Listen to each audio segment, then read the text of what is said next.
Hi friends, welcome back to my channel, Christy Redefined.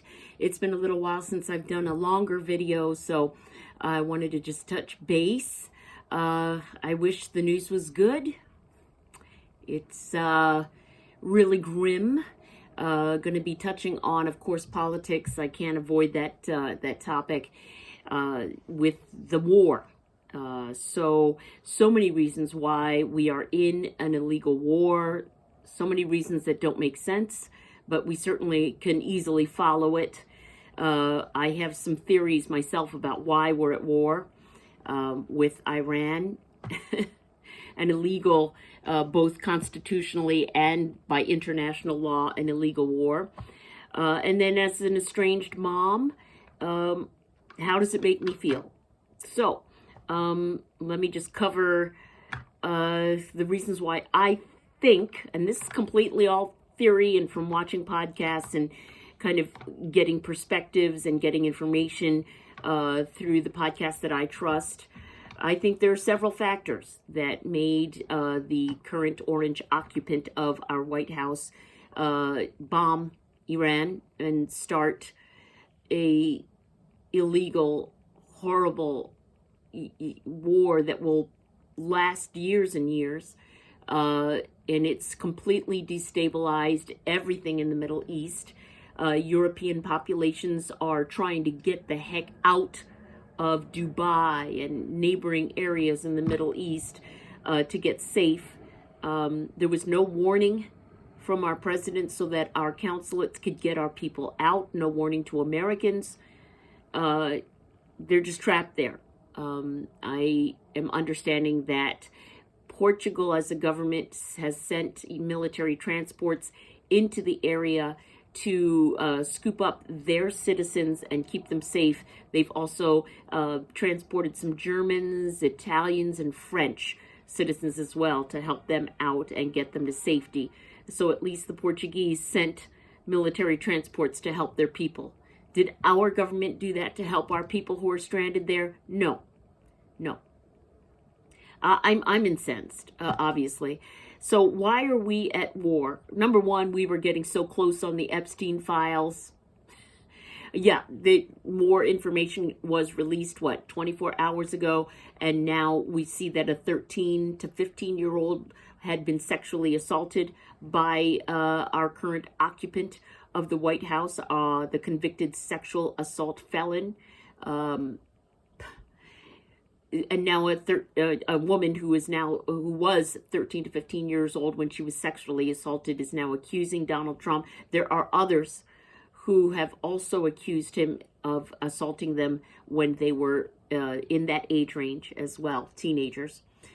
So this is a great distraction from the Epstein files. You have 6 American military members who have come home in a casket to their families. I was a former military wife, and I worked on an army base in Europe when I was young, and younger, young in my 20s, and that is so sobering and so chilling and so tragic that those men and women died for no reason.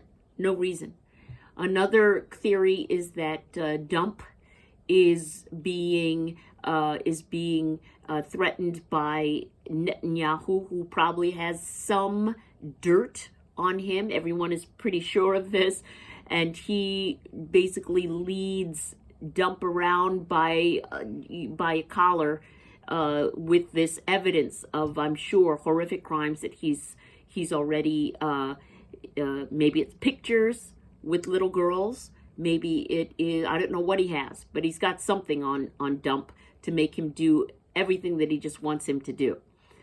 Another theory is, the military-industrial complex makes tons of money during war. They're happy with war.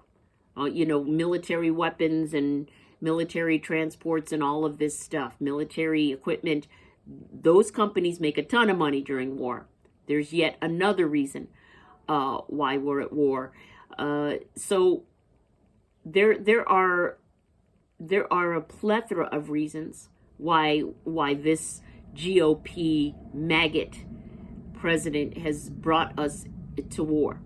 Notice that every Republican in the last, I don't know how many years, 20, 25 years, has brought us to war in the Middle East. The first Bush, the second Bush, and now Dump has brought us to war in the Middle East for almost no reason and crashed the economy. So where do we stand? Well, you know, we had the War Powers Resolution Acts that tried to be passed in the Senate. It failed by 17 votes, I think. 7 or 17 votes. And then just 2 days ago, it was a different version of it by Representative Ro Khanna and Thomas Massie, a bipartisan legislation effort to stop Dump's power over the Congress to fund a war. That failed in the House because four Democratic representatives voted against it, one of whom is not running for re-election. Who was that? Goldman or Jared Goldman, or I think Cuellar also was one of the ones that voted against this act. There were several others. Vargas, I think, is the other one, and I can't think of the third. But there were 4 Democrats that voted to against this War Powers Resolution Act that would stop the president from being able to fund this war and make him accountable to Congress. Why you would do this unless you were funded by AIPAC? I mean, the Israelis wanted this war, right? I mean, Netanyahu wanted this war. AIPAC will do whatever Netanyahu says, and if AIPAC funds your campaigns and funds you, you're going to do whatever AIPAC says. And so here we go. We've got 4 Democrats, probably funded by AIPAC, who voted against putting some boundaries on our occupant in the White House to make him stop this war. And then 17 in the Senate. I didn't think we were going to win in the Senate anyway, but I thought we had a shot in the House, and it was very close. I think we lost by 7 votes. How does this make me feel that we are at war for the causes of Netanyahu? Because Netanyahu wants it, because military-industrial complex corporations want it, and because it's a distraction from the Epstein files. I think there was another reason, but I can't think of it at this time. But for all those reasons, we are in a war that will likely last for years. And we were so close, according to Middle East relations experts, we were very close to coming to an understanding with Iran. And yet, instead of calling it a victory and saying, hey, we've reached peace, everything's okay, Dump decides to do what Netanyahu wants, which is to create chaos in the region, and Dump starts a war. So, how do I feel? As an estranged mom of a 21-year-old boy, if they enact the draft, I don't even know what I'm going to do. I am horrified, terrified, scared on every level that that's what's going to happen. I can't have my boy be in the military. You know, I worked overseas in Europe during peacetime. No, oh gosh, no. Desert Storm, I was there. What am I talking about? One of the guys I dated wound up going to Saudi. And so I was working overseas at an Army air base in Germany, or an Army base in Germany when Desert Storm was called. And so I know how scared people are. I understand how much uncertainty happens. I know what the families go through. In some regard, I mean, I was a girlfriend, but your whole world stops. when your military loved one gets sent off. And so if they enact the draft, I have a 21-year-old boy, and gosh darn it, if I'm not trying to fight this regime to get them the heck out before anything happens like that, I am going to do everything I can till my dying breath to get this regime out of there. One good thing we did see, and I'm just going to celebrate the small victory that it is for the moment, and I know he's already appointed some guy that is very likely going to be worse than her, but at least due to some pressure, well, because she named him as having approved these $23 million in ads that glorify her. Gnome got Christy, kill your own puppy Gnome, got ousted out of her job.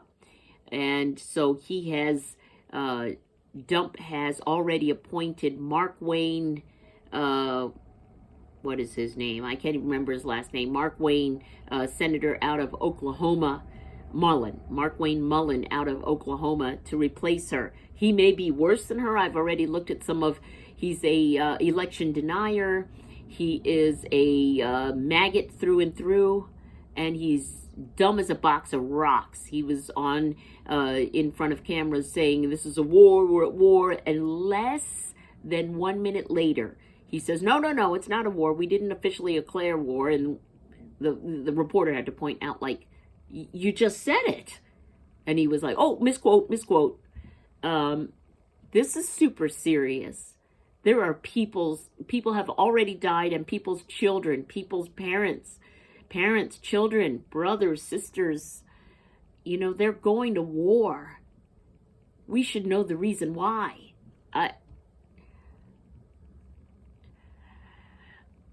I'm obviously super upset by this. I wrote my congressman, to support the War Powers Act. I mean, I vote in a very, very blue state. I've got a Democratic governor, and even my representative of the district where I vote out of, the county where I vote out of, is Democrat as well. So I'm very fortunate, but I still wrote them and said, please try your best to pass this War Resolutions Act, and it didn't pass. War Powers Resolutions Act. So whoever's watching this, if you have any power to support legislation to stop this war, I beg of you to contact it with the next round of legislation to put some sort of reins on the occupant in the White House. Please contact your congresspeople to have them vote in favor of ending this war. I can only hope. I'm agnostic. I don't pray, but I am hoping with every cell in my body that this war ends before there's any more death, although the deaths are happening at every hour. Any more deaths and any more American service people that lose their lives. Thanks for tuning in to my channel, Chris D. Redefined. Please hit the subscribe button if you like the content, and I'll see you with the next episode.